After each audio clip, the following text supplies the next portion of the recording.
नमस्कार मु सुशांत मु आपको आज केतेटा ब्लड टेस्ट विषय रे कहबी। यह शरीर पे निहाती आवश्यक। यह वर्ष को गोटे थर कराई नियंतु। प्रथम तो CBC complete blood cell count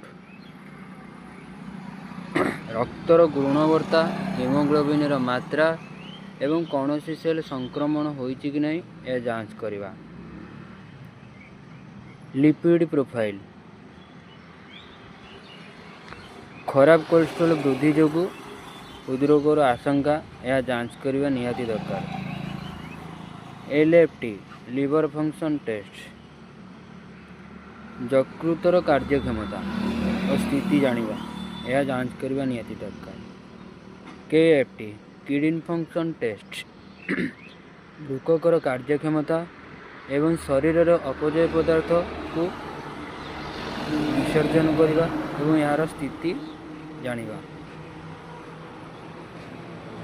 यहाँ पर कौन ना यूरिन आरएम जहाँ कहते रूटीन माइक्रोस्कोपी मूत्रनली संक्रमण एवं किडनी उपर समस्या अच्छी कि नहीं एवं आभ्यंतरण परिष्कार विषय स्थिति जानिबा।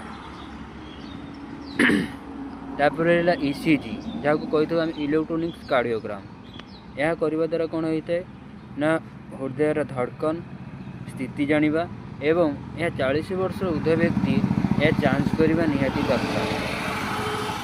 तापर रहा बीपी जोटा को आम कही ब्लड प्रेशर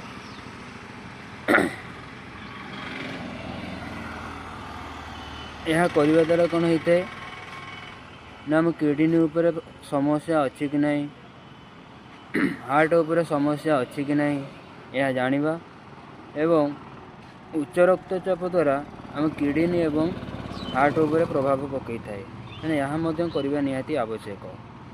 आउ गोटे रहा कौन ना फास्टिंग सुगर जोटा आम कही यह साधारणतः डायबिटीज प्रारंभिक